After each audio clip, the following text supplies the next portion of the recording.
Tu que estás assentado no trono,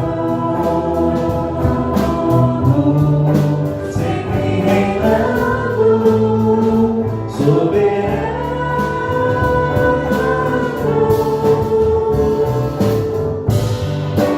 Anjos cantando, homens louvando, Deus reunido no seu povo.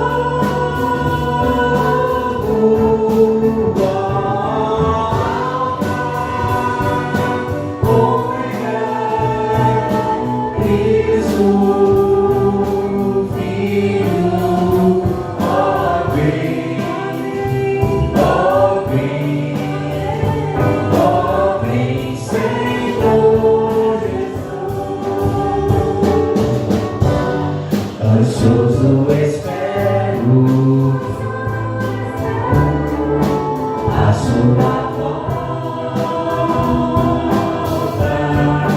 o grande dia em que tudo virá. Então subiremos, contigo estaremos pra todo sempre. Aleluia, Maranatha, Cristo, Filho, Mestre, ó vem, ó vem, ó vem, Senhor Jesus. Maranatha, Cristo, Filho, Mestre, ó vem, ó vem, Senhor Jesus. Ó vem, ó vem, Senhor Jesus.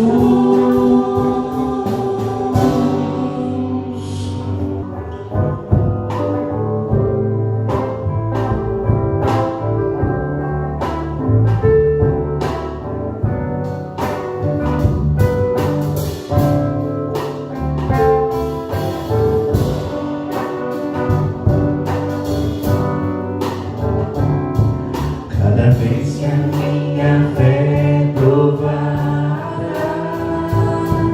tu me dás a chance de crescer um pouco mais. As montanhas e vales, desertos e mares que atravesso me levam pra perto de ti. Minhas provações não são maiores que o meu Deus, e não vão me impedir de caminhar.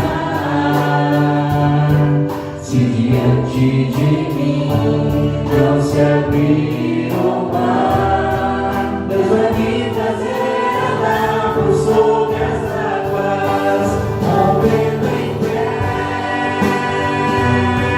Minha vida se revestirá do teu poder, rompendo em fé. Ousadia, amor, mover o sobrenatural. Vou lutar e vencer.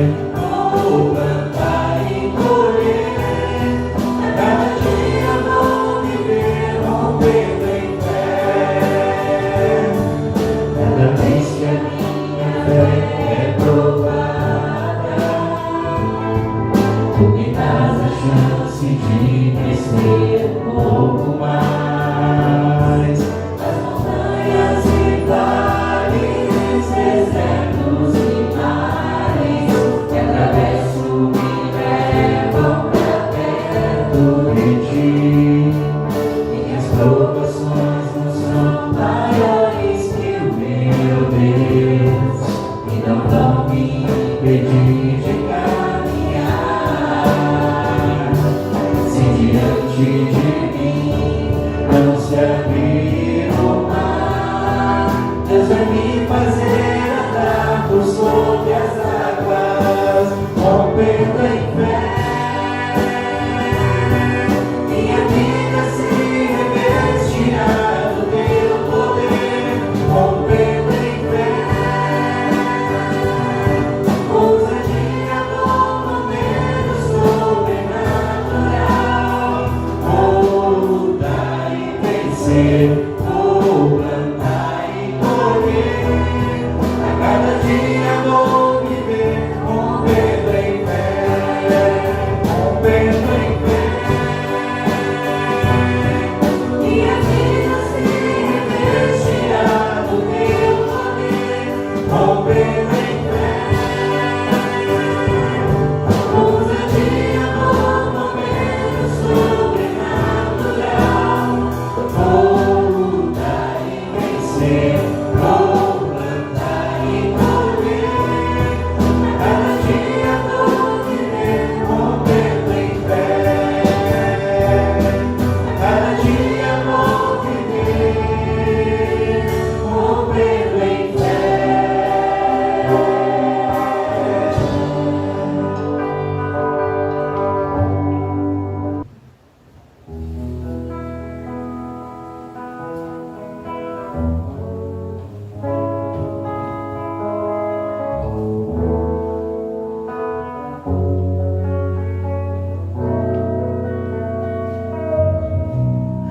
Eu preciso aprender um pouco aqui.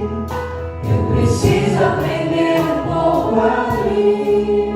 Eu preciso aprender mais de Deus, porque Ele é quem cuida de mim. Se uma porta se fecha aqui, outras portas se abrem ali. Eu preciso aprender mais de Deus, porque Ele é quem cuida de mim. Deus cuida de mim. Deus cuida de mim. Na sombra das tuas asas, Deus cuida de mim. Eu amo a sua casa e não ando sozinho, não estou sozinho, pois sei, Deus cuida de mim, Deus cuida de mim. Na sombra das tuas asas, Deus cuida de mim. Eu amo a sua casa e não ando sozinho, não estou sozinho, pois sei, Deus cuida de mim. Se na vida não tem direção e é preciso tomar decisão, eu sei que existe alguém que me ama. Ele quer me dar a mão. Se uma porta se fecha aqui, outras portas se abrem ali. Eu preciso aprender mais de Deus, porque Ele é quem cuida de mim. Deus cuida de mim. Deus cuida de mim. Na sombra das tuas asas, Deus cuida de mim.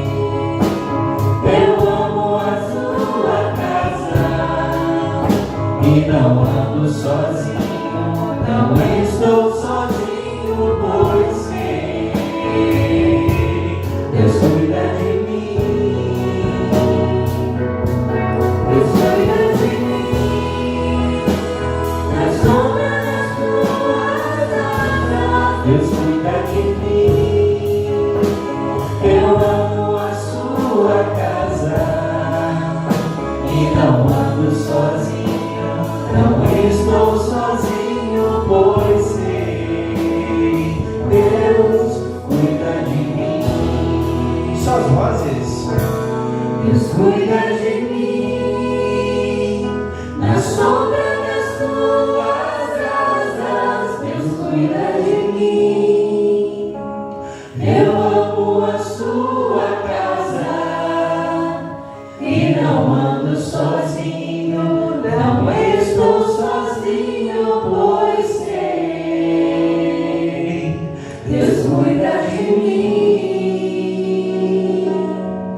Deus cuida de mim, na sombra das tuas asas. Deus cuida de mim, eu amo a sua casa e não ando sozinho, não estou sozinho, pois sei, Deus cuida de mim.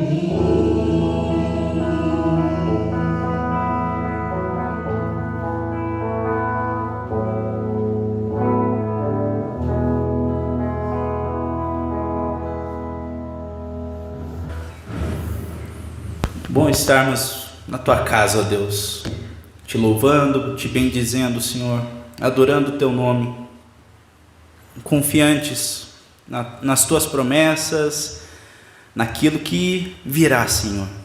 Vivemos a era do reino, mas aguardamos, Pai, a vinda de Jesus Cristo, poderosamente descendo, Senhor, com a sua igreja, levando aqueles que estão aqui, Senhor, glorificando os corpos, as mentes, tudo isso pelo louvor da tua glória, Senhor. Aguardamos a tua volta, Deus, a tua volta, Senhor Jesus. Pedimos, Pai, que o Senhor guarde os nossos corações, que não venhamos padecer, Senhor, por tribulações, padecer, perder, esmorecer, Senhor, na fé.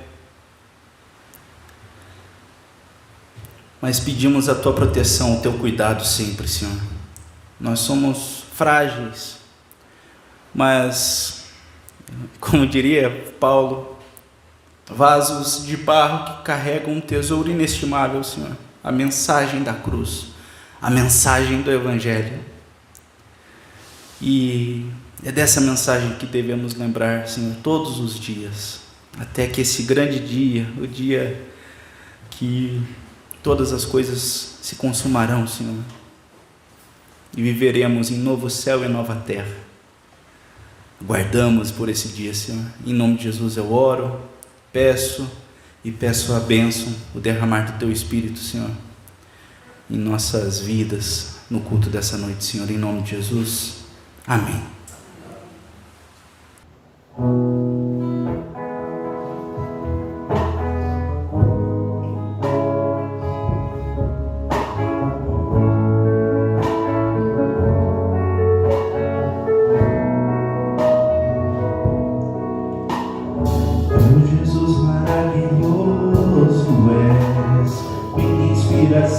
A prosseguir, e mesmo quando tudo não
firme nas promessas do Senhor, eu continuo olhando para ti, e assim eu sei que posso prosseguir, e mesmo quando eu chorar, as minhas lágrimas serão para regar a minha fé e consolar meu coração, pois o que chora aos pés da cruz, clamando em nome de Jesus, alcançará de ti, Senhor, misericórdia, graça e luz. E mesmo quando eu chorar, as minhas lágrimas serão para regar a minha fé e consolar meu coração, pois o que chora aos pés da cruz, clamando em nome de Jesus, alcançará de ti, Senhor, misericórdia, graça e luz.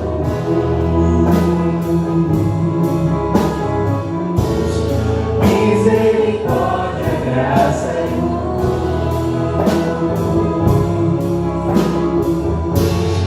Misericórdia, graça e luz.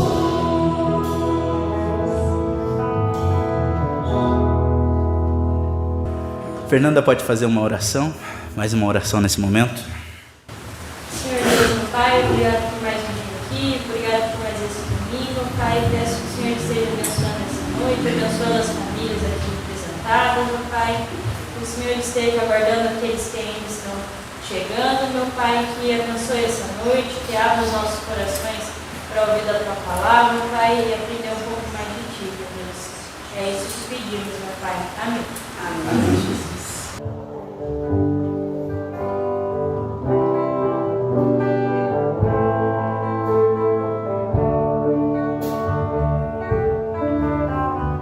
Quão formoso és, Rei do universo, tua glória enche a terra, enche o céu. Tua glória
de coração lá no fundo eu não entendi. Tudo que fiz, o que ele quis, meus braços abertos ficarão e ainda estão assim e vão continuar até um dia vê-lo regressar. Posso pensar no que o mundo lhe tem preparado, sem privações, sem passado e tudo por vir. Falsos amigos por aí, conselhos vazios, mas cheios de palavras vãs. Que grande ilusão mentiram ao seu jovem coração. Nunca é tarde, não sai da escuridão. Ao longo dia, nova manhã. A mesma casa tem portas abertas, pessoas certas, amigos e irmãos.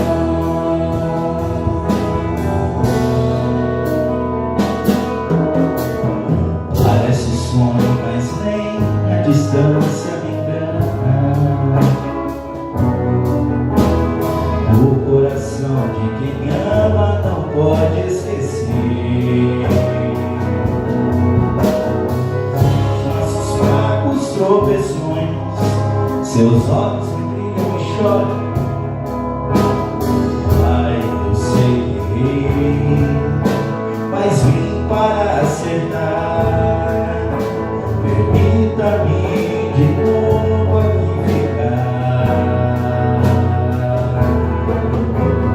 Mais um momento que onde passei via muito. Filhos sem roupa, sem pele e carentes de amor. Que o Senhor me enfrentam, lhes mostre de novo o caminho para o renascer, novo proceder, na mais perfeita e bela comunhão. Nunca é tarde, não sai da escuridão.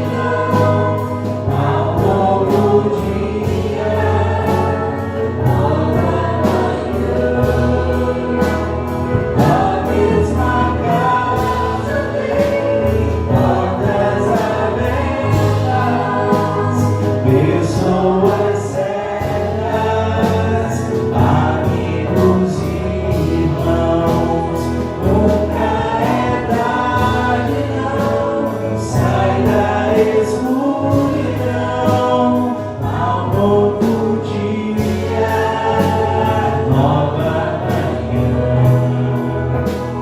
A mesma casa tem portas abertas, pessoas certas, amigos e irmãos.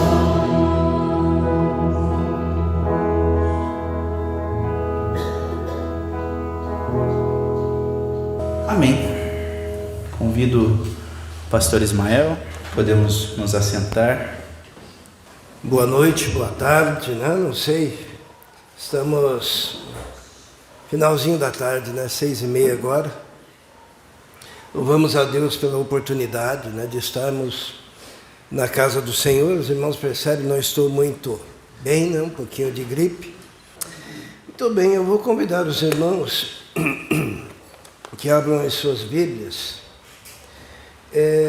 Nós vamos ler diversos textos da Palavra do Senhor e muitos irmãos já conhecem as histórias bíblicas, né? E outros não, nem tanto. Então, nós iremos nos deter um pouquinho em algumas histórias, né? Para que todos possam chegar à compreensão do texto. Então, nós vamos abrir em Números, no capítulo 21, Números capítulo 21, e eu vou resumindo a história e a gente vai aplicando essa história para que aquilo que Deus tem para nós hoje, porque tenho convicção de que Ele quer falar ao coração de cada um de nós. Quando a gente abre a palavra de Deus, não é que eu fico durante a semana pensando o que eu vou falar, não, eu oro e peço a Deus, né? Muitas vezes Deus revela na hora, aqui um pouquinho antes, Deus vai mostrando, Deus vai lá na minha memória e me faz lembrar de alguma coisa, e assim é para a edificação do povo de Deus. Então eu quero convidar os irmãos a se colocarem em pé e nós vamos ler Números 21, versículo 9 da palavra do Senhor. 21, 9. Diz assim: E Moisés fez uma serpente de metal e pô-la sobre a mesa, sobre uma haste. E era que, mordendo alguma serpente alguém, olhava para a serpente de metal e ficava vivo. Amém? Vamos orar. Senhor, dependemos totalmente do Senhor, dependemos de Ti, para que possamos compreender, Senhor, a Tua palavra. Fala conosco neste momento, nós te pedimos, em nome de Jesus. Amém. Os irmãos podem se assentar. Eu estou me acostumando. Bom, vou tentar falar parado aqui mesmo. Está muito amarrado aqui, né? Mas hoje eu não estou bem para ficar muito parado aqui. Deixa eu ver se eu consigo. Israel, diácono.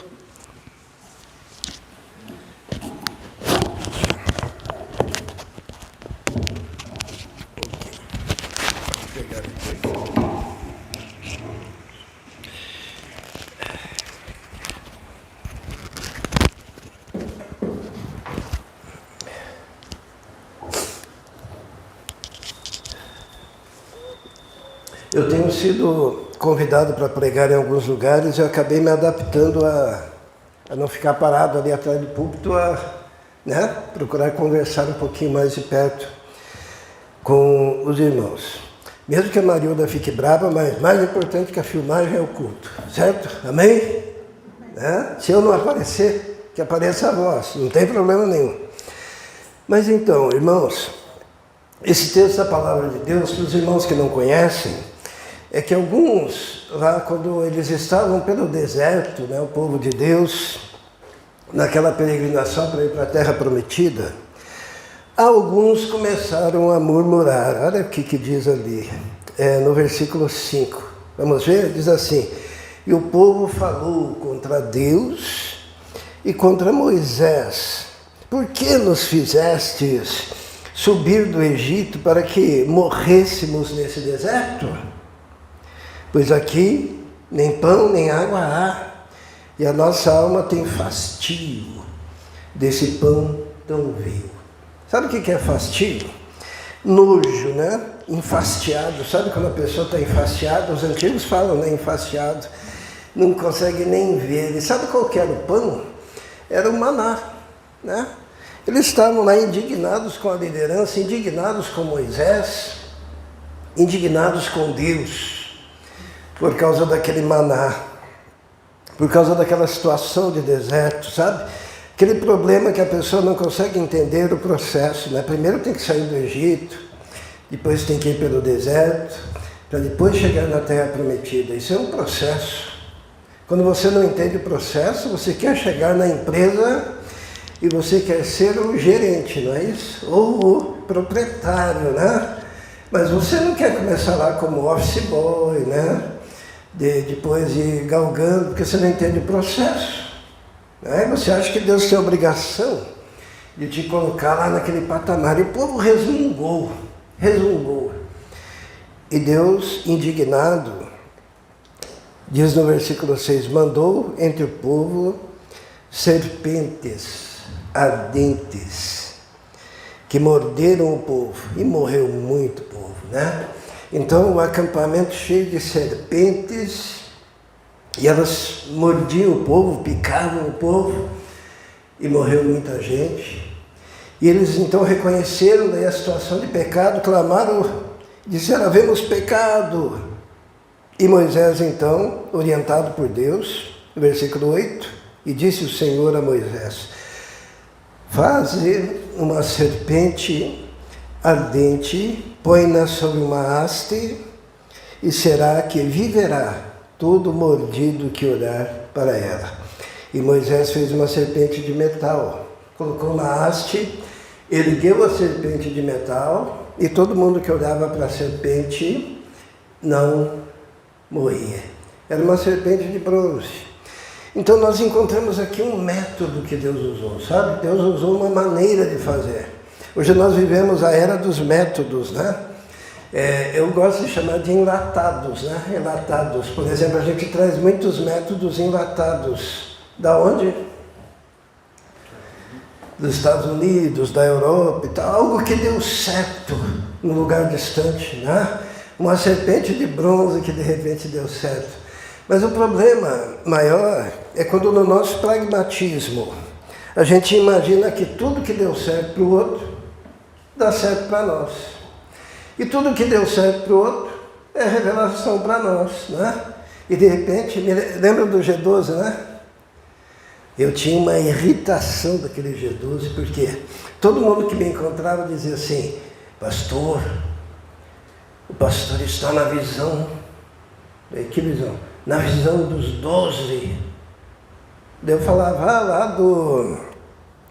do Castelano, lá da Colômbia. O cara nem sabia, porque ele só sabia o que colocaram na cabeça dele, mas não sabia quem que teve a ideia, não tinha lido o livro, não tinha lido o prefácio. O problema dessas serpentes de bronze, desses enlatados, desses métodos, é que é algo que funciona para uma época, para uma situação, para um povo, e realmente Deus pode ter usado, mas, porém, não pode ser adorado,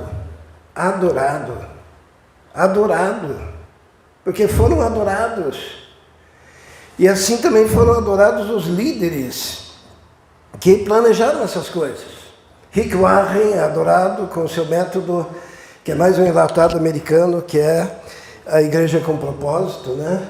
Ele pegou a Bíblia e transformou em 5 pontos, né? Reduziu a Bíblia a 5 pontos, 5 propósitos, e a Igreja com Propósito está aí até hoje, né?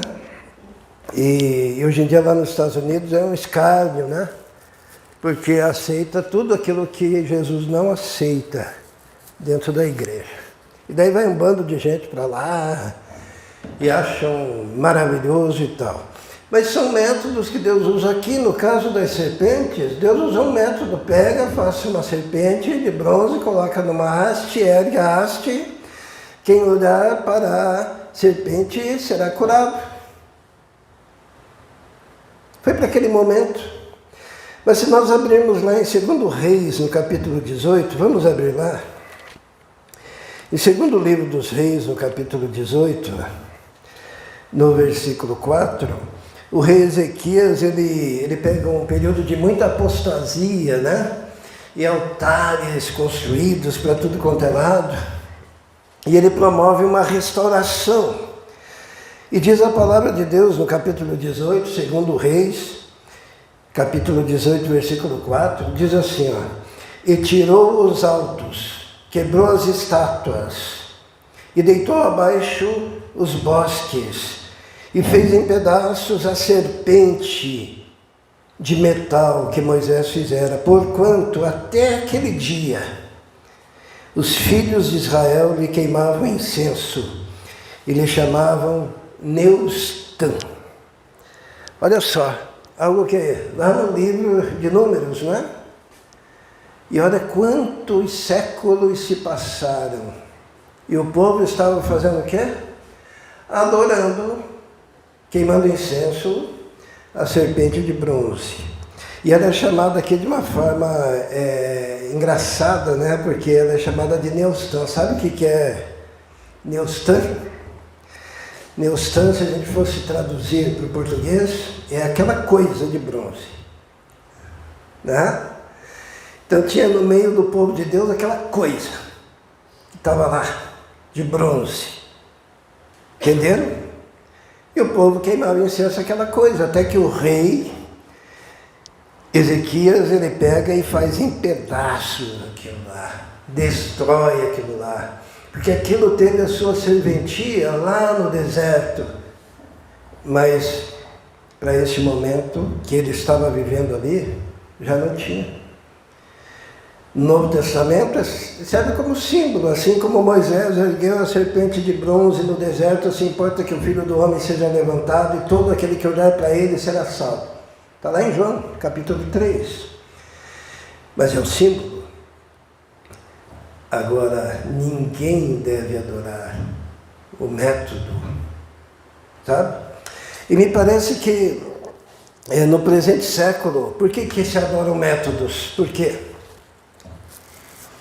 Por causa de uma coisa chamada pragmatismo. Porque o pessoal pensa, se deu certo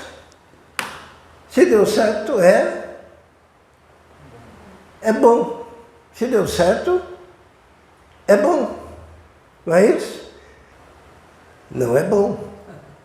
Nem tudo que dá certo é bom. E eu chamo a questão da serpente de bronze de pragmatismo da serpente. Porque escraviza e obstrui a revelação. Porque Deus é tão... Olha, lá em Hebreus 1:1 diz assim, havendo Deus, outrora falado, muitas vezes e de muitas maneiras aos pais, pelos profetas. Então Deus é um Deus que fala muitas vezes, de muitas maneiras, de muitas formas, e Ele não repete o milagre. É interessante que Ele não repete, né? Ele aparece para Moisés na sarça ardente. Para quem mais que ele apareceu na sarça ardente?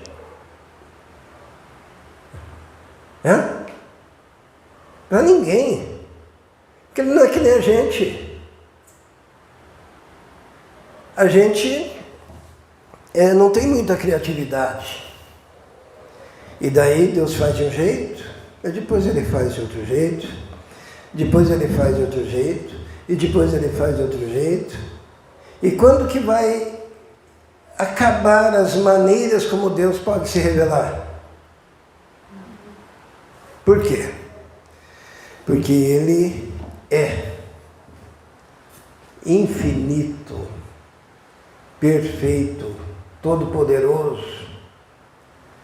E Ele não quer que a gente fique adorando homens e métodos humanos. Tá?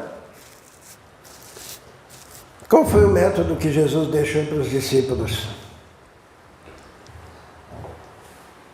Ele disse assim, recebereis poder ao descer sobre vós o Espírito Santo e ser-me-eis testemunhas, tanto em Jerusalém, Judeia, Samaria, até os confins da terra.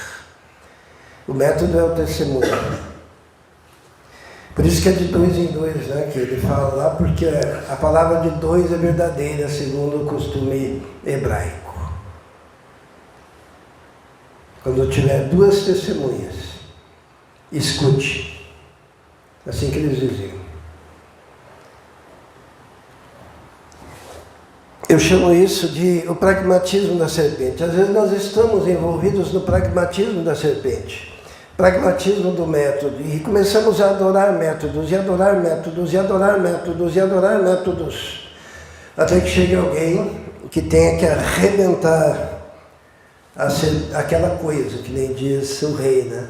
Aquela coisa. De vez em quando eu olho também algumas coisas assim, e penso, aquela coisa, o que está fazendo aquela coisa? Aquele livro, aquela apostila, método. É a serpente de bronze, né? O pragmatismo da serpente. Vamos ver outro pragmatismo?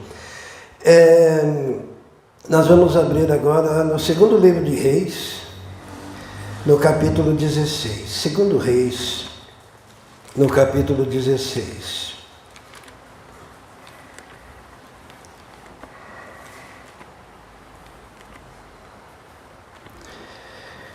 Segundo Reis, capítulo 16. Eu vou contar a história para aqueles que ainda não conhecem a história, tá bom? Tinha um rei chamado Acaz. Ele era rei de Judá. E daí a Síria e o reino do norte, Israel, resolveram vir contra ele, contra o reino de Judá. E Deus mandou o profeta Isaías, e o profeta Isaías falou para Acaz: Acaz, esses dois reinos, Síria e reino do norte, Israel, são dois carvão sem fogo. Não se preocupe, eles não vão prevalecer contra Judá. E o rei Acaz, o que ele fez? Não estou preocupado com isso, porque eu já pedi ajuda. E sabe para quem que ele pediu ajuda? Para um cara, que é um nome bem bonito aí para quem quer casar e pôr nome nos filhos, o nome é Tiglat-Pileser. Então nós vamos ler o capítulo 16, versículo 7. Diz assim, ó: E Acaz, segundo Reis 16, 7. Tinha falado 17, né? 16, 7. Diz assim: E Acaz enviou mensageiros a Tiglat-Pileser, rei da Síria, dizendo: Eu sou teu servo e teu filho. Sobe, livra-me das mãos do rei da Síria e das mãos do rei de Israel, que se levantaram contra mim. E tomou Acaz prata e ouro, que se achou na casa do Senhor e nos tesouros da casa do rei, e mandou um presente ao rei da Síria. E o rei da Síria deu ouvidos, pois o rei da Síria subiu contra Damasco, tomou-a e levou o povo para que ele matou Rezim. Olha só. Acaz rejeitou a palavra do profeta Isaías e foi procurar socorro com Tiglat-Pileser. Chegou para o Tiglat-Pileser e disse: o Senhor é o meu pai, eu sou seu filho, painho, me ajude. E Tiglat-Pileser fez o quê? Ajudou. E o que aconteceu? Tiglat-Pileser foi até a Síria, derrotou a Síria, matou o Rezim, o rei da Síria, libertou Judá. Deu certo ou deu errado? Deu certo, né? Olha só. Como deu certo, vamos ver o que aconteceu logo em seguida no versículo 10. Então o rei Acaz foi a Damasco a encontrar-se com Tiglat-Pileser, rei da Assíria, e vendo um altar que estava em Damasco, preste atenção, e vendo um altar que estava em Damasco, o rei Acaz enviou ao sacerdote Urias a aparência do altar e um modelo, conforme toda a sua obra. E Urias, o sacerdote, edificou um altar, conforme tudo que o rei Acaz tinha ordenado de Damasco. Assim o fez o sacerdote Urias, antes que o rei Acaz viesse de Damasco. Então, o que aconteceu foi assim: ele pediu socorro para Tiglat-Pileser, deu certo, e Tiglat-Pileser estava adorando lá num altar na Síria. Ele olhou o altar e disse: deu certo, o que eu vou fazer? Ele ligou, vamos fingir que ele ligou, né? Pegou o telefone, celular, para o seu sacerdote lá em Judá e disse: Urias, eu quero que você faça um altar igual a este que o Tiglat-Pileser está aqui na Síria adorando, mas igual. E mandou um modelo. Porque deu certo. Deu certo, a gente tem que copiar, não é? E daí o que aconteceu? Urias, ele pega e fala: mas onde que eu vou pôr esse altar? Porque Moisés, ele mandou construir um altar de bronze, e foi Deus que orientou, e deveria colocar aquele altar com as pontas nos lugares certos. Daí, lá no Pentateuco está direitinho conforme Deus tinha ordenado que tinha que fazer. Daí o rei Acas falou, Urias, você é meu sacerdote, você faz o seguinte, pegue o altar conforme o modelo da Síria, certo? E coloque no lugar do altar do Senhor. E o altar do Senhor, você põe de ladinho. Tá certo? Deixa de lado. O altar do Senhor, e o altar do Senhor deixa de lado. Estão entendendo o que aconteceu? Olha aqui, ó. Versículo 14, vamos ler? Porém o altar de cobre que estava perante o Senhor, tirou ele de diante da casa, de entre o seu altar e a casa do Senhor, e pô-lo ao lado do seu altar na banda do norte. E o rei Acas mandou Urias, o sacerdote, dizendo, no grande altar queima o holocausto de manhã, como também a oferta de manjares à noite, e o holocausto do rei, e a sua oferta de manjares, e o holocausto de todo o povo da terra, e da sua oferta de manjares. No final do versículo 15 diz assim, porém o altar de cobre será para mim, para inquirir dele. Isto é, houve uma substituição. Só que foi uma substituição sutil. Por quê?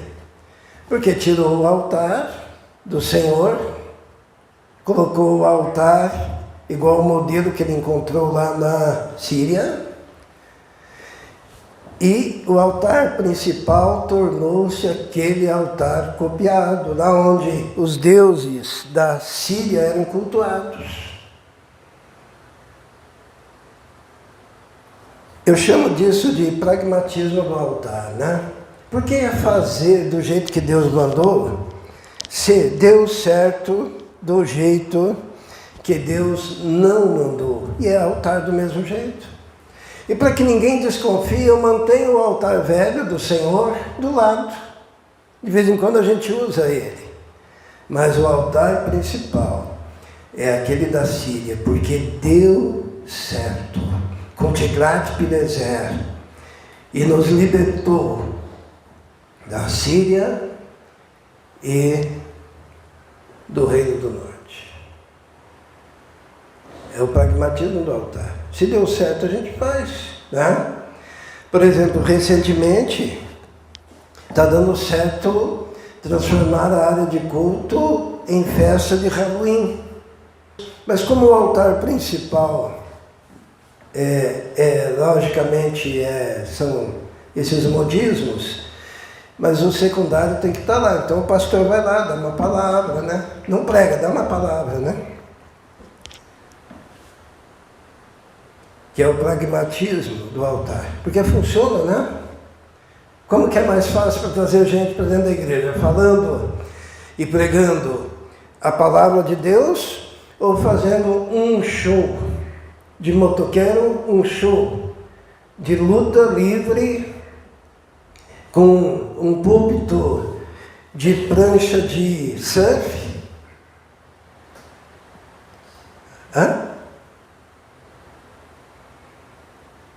E será que esse é o modelo? Sabe que lá no céu, diz o livro de Hebreus, que tem um modelo, né? De como deve ser o culto. E não é desse jeito. O pragmatismo do altar, né? Só que esse altar que veio lá da Síria não tem as pontas. Os irmãos sabiam para que tinha as pontas do altar? Tem até um conjunto musical, Toque no Altar, né? Sabe para que as pontas? Quando alguém estava em perigo, ele pegava nas pontas do altar e ninguém poderia fazer nada contra ele. Era essa a ideia, né? Adonias, quando ficou com medo de Salomão, ele entrou no templo, se agarrou nas pontas do altar e disse, não faça nada com o teu servo. E Salomão não fez nada com ele. Lá no livro de Êxodo diz assim que aquele que segurar nas pontas do altar ele não pode ser tocado. Agora, se for um altar fake,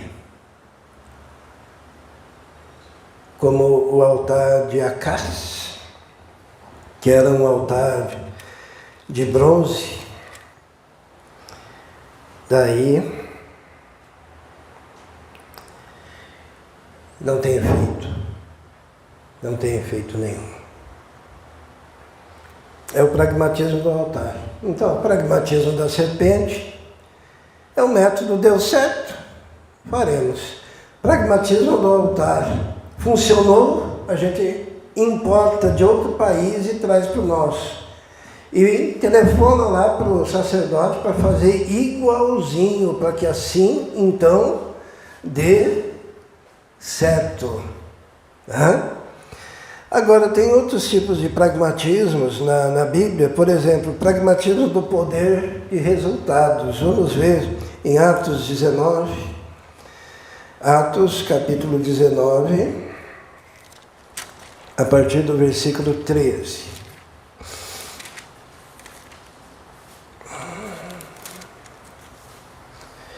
Diz a palavra de Deus, para quem não conhece essa história, Paulo estava expulsando demônios, né? E o pessoal só de tocar nos aventais de Paulo e tal, eram libertos. E daí os filhos de Seva, eles olharam, pô, esse negócio dá certo, vamos ficar de olho para ver se a gente imita e faz igual. Afinal, Paulo está expulsando demônio, né? É no capítulo 19, a partir do versículo 13. Vamos ler? Diz assim: E alguns exorcistas judeus ambulantes tentavam invocar o nome do Senhor Jesus sobre o que tinham espíritos malignos, dizendo: Esconjuro-vos por Jesus, a quem Paulo prega. E os que faziam isto eram 7 filhos de Seva, judeu principal dos sacerdotes. Respondendo, porém, o espírito maligno disse: Conheço a Jesus, e bem sei quem é Paulo. Mas vós, quem sois? E saltando neles, o homem que tinha o espírito maligno, e assim orientando-se de 2 deles, pôde mais do que eles, de tal maneira que nus e feridos fugiram daquela casa. É o pragmatismo dos resultados, né? Eu fico olhando Israel, como é que Israel prega? Ele faz uma introdução assim, daí ali ele faz uma transição assim, e uma afirmação assim, e daí ele consegue colocar uma ilustração, Então, eu observo e eu faço igual, porque se eu fizer igual, eu terei os mesmos resultados, certo?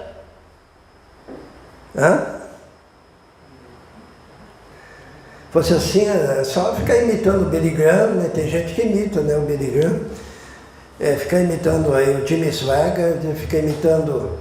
Irmãos, nada substitui os seus momentos de comunhão, intimidade particular com o Senhor Jesus. Não adianta chegar, eu esconjuro-vos por Jesus a quem Paulo prega. Né? Eu vim aqui em nome do Rick Warren, então eu profetizo vitória sobre essa igreja em nome daquele Jesus a quem o César Castellanos pregou na Colômbia. Eu venho aqui em nome de Rick Warren, eu venho aqui em nome do Benehim. Bom dia, Espírito Santo, né? Muitos não sabem nem o que eu estou falando, né? Esconjuro-vos por Paulo, ou melhor, por Jesus a quem Paulo prega. Esqueça.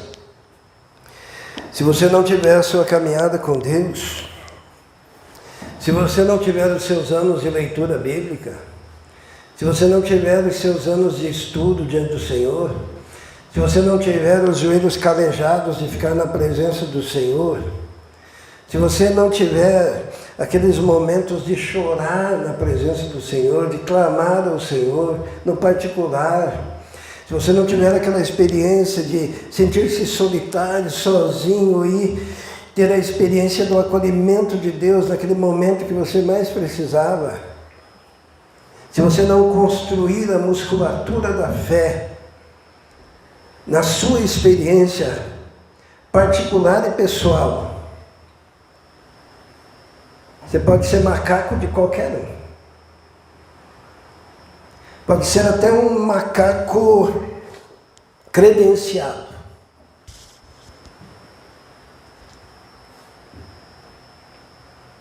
Deus vai olhar e vai dar risada. Filhinho, anda comigo e você sabe. É o que diz a palavra. Anda comigo. Hoje eu estava conversando com um rapaz e ele falou assim, mas pastor, a gente vê esse pessoal aí, né? E se deixam enganar tão facilmente. Mas eles estão na igreja, eles andam com a Bíblia debaixo do braço. E daí, ultimamente, eu estou sem muita paciência. Daí eu falei, olha, é o seguinte, meu querido irmão.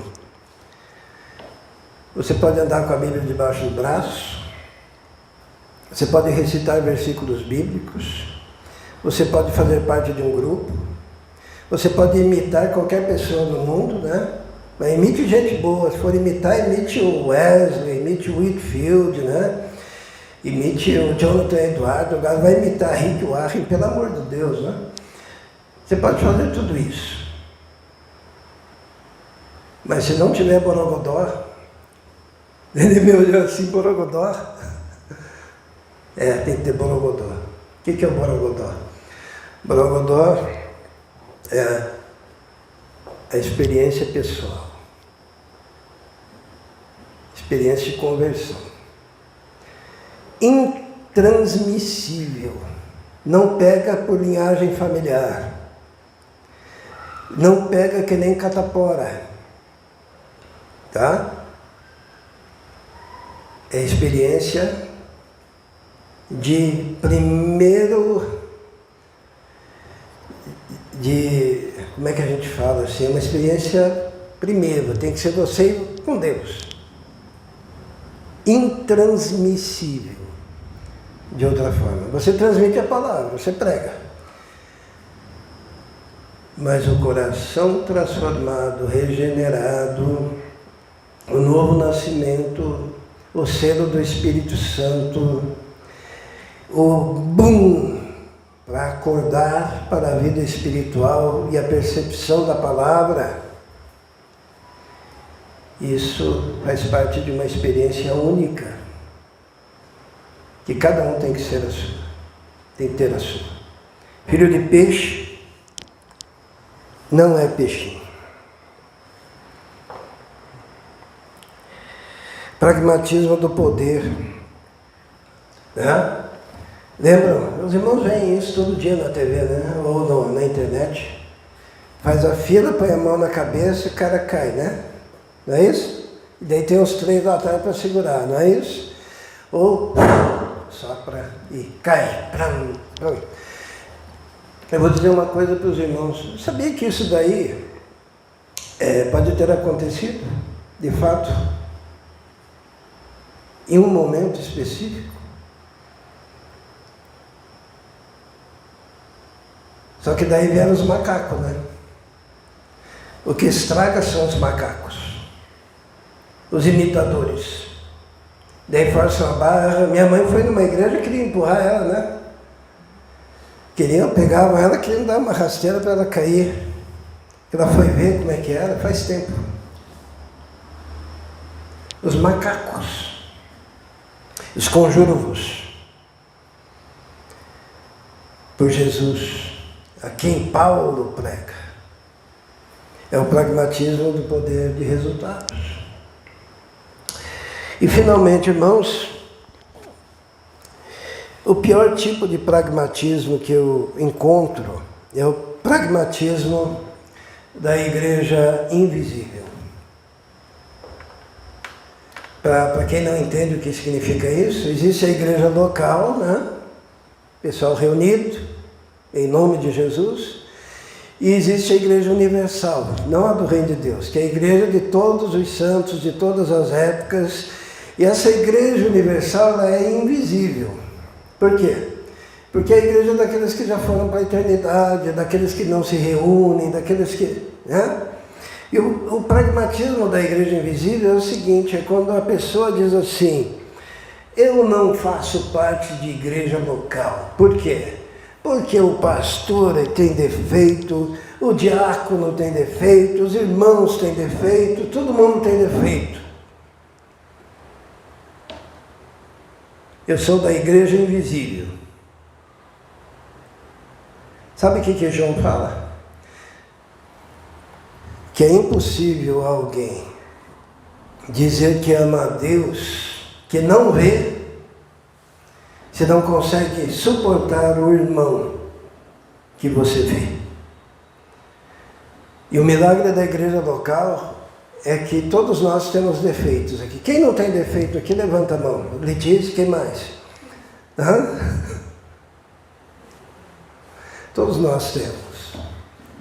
Regenerados, salvos, libertos, cheios do Espírito Santo, mas temos defeito. E o que nos faz crescer? O que nos faz crescer é suportarmos uns aos outros, é amarmos uns aos outros, é perdoar uns aos outros, é servir uns aos outros. Porque a igreja ela foi planejada por Deus para que nós pudéssemos ser o meio pelo qual o irmão cresce. Mesmo com defeitos. Então, quando eu perdoo meu irmão porque ele pisou no meu carro, eu estou crescendo. E aqui é a igreja local. Enquanto a gente está na terra, nós estamos na igreja chamada igreja militante. Nós não estamos na igreja glorificada, nós estamos na igreja militante, nós estamos na luta. E a luta é diária. E tem problemas, e tem crises, e tem obstáculos, e tem coisas a vencer. E é dessa maneira que crescemos, que nos desenvolvemos. Agora é muito prático você dizer que não pertence a igreja nenhuma. Ah, eu sou de Jesus, né? Porque na igreja invisível você é dizimista? Não, na igreja invisível não precisa de dízimo. Na igreja invisível você trabalha, o que você faz? Você é diácono? Não, igreja invisível não precisa de diácono, não precisa de... mas o que você faz na igreja invisível? Na igreja invisível eu só sou. Não tem um desafio nenhum. É muito prático. Só que eu tenho uma coisa a dizer, se você faz parte da igreja do Senhor, se você um dia teve um encontro com Jesus, Ele vai te colocar numa igreja local, para que você possa crescer. Não existe crente que não seja membro de igreja. Parece radical, né? Mas o crente, para que ele cresça, ele tem que ser membro de uma igreja. Sim, pode ser qualquer denominação, né? Quadrangular, Assembleia de Deus. Eu digo igreja de verdade, não seitas, tá? Você precisa olhar nos olhos do seu irmão. Você precisa perdoar o seu irmão e ser perdoado por ele. Você precisa ser o suporte do seu irmão e ser suportado por ele. Para que você realmente faça parte do povo de Deus, da igreja do Senhor. Então essa história, eu sou da igreja universal, eu sou da igreja dos santos inscritos no céu, né, que está lá em Hebreus, Pode até ser, mas primeiro você é aqui da terra, que você está vivo ainda. Então você é daqui, tá? E um dia você irá congregar com seus antepassados lá, mas só quando você morrer. Tá certo? Hoje eu gostaria de deixar isso para os irmãos. Fugir do pragmatismo da serpente. Não adore serpentes de bronze. Fugir do pragmatismo do altar. Não copie altares diferentes, ou mesmo que sejam até parecidos, com aquele que a Bíblia revelou e que tem suas pontas nos devidos lugares para testemunhar de redenção, salvação e libertação. Não cultue resultados, o poder de resultados. Não adianta você querer expulsar demônios por Jesus a quem outro prega. Você tem que ter a experiência com Jesus. E seja feliz em fazer parte da igreja local. É aquela igreja que tem muitos defeitos, mas é onde nós crescemos e aprendemos a palavra de Deus. Amém? Vamos orar, feche seus olhos. Senhor, muito obrigado, porque a Tua palavra é esclarecedora, Senhor. Nós queremos confirmar diante de Ti o propósito, Senhor, o compromisso que temos, tão somente com a Tua palavra. Nós não temos compromisso com homens, nós não temos compromisso com denominações humanas, nós não temos compromissos com ideias que não estão sincronizadas com a Tua revelação. Por isso nós nos dedicamos totalmente a Ti e pedimos a Deus que o nosso crescimento seja resultado de vida contigo, vida de oração, vida de fé, vida de confiança no Senhor. Que o Senhor esteja nos enchendo do Teu Espírito Santo e nos capacitando, Senhor, para sermos luz e testemunho para todas as pessoas. Nós Te pedimos isso, em nome de Jesus. Amém. Convidando os irmãos que vieram preparados para a entrega de dízimos e ofertas, poderão entregar no gasofilácio ali atrás dos irmãos. Tem os QR Codes também. Vamos cantar sobre o altar, sobre a vida entregue no altar do Senhor.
Amém.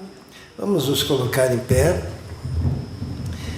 e vamos agradecer então os dízimos, as ofertas que foram depositados diante do Senhor, que serão revertidos para a casa do Senhor, né?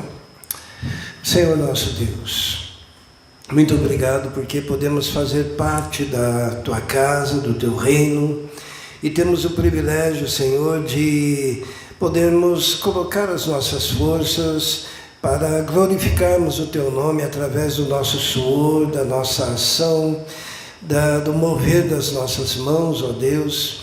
Então, pedimos que o Senhor esteja capacitando cada um de nós a falarmos da Tua palavra, a testemunharmos do Teu Evangelho, a vivermos uma vida conforme o Senhor planejou para nós, ó Deus, nas Escrituras. Abençoe o Teu povo, protege, Senhor, de todos os perigos, abençoa, Senhor, o trabalho de cada um. Consagramos a Ti os dízimos, as ofertas que são depositadas diante do Senhor. Que o Senhor dê à igreja a sabedoria para a utilização desses recursos, ó Deus, sempre debaixo da Tua direção. E abençoa cada um, ó Deus, dando vigor, força, capacidade, Senhor, nas suas atividades. Pedimos a proteção do Senhor durante essa semana, que o Senhor esteja cuidando de cada vida, de cada família, ó Deus, protegendo de todos os males e perigos. E que a graça do nosso Senhor e Salvador Jesus Cristo, o amor de Deus o Pai e a comunhão do Espírito Santo esteja com todos vós agora e para todos sempre. Amém. Dê um abraço no seu irmão e que Deus abençoe a todos.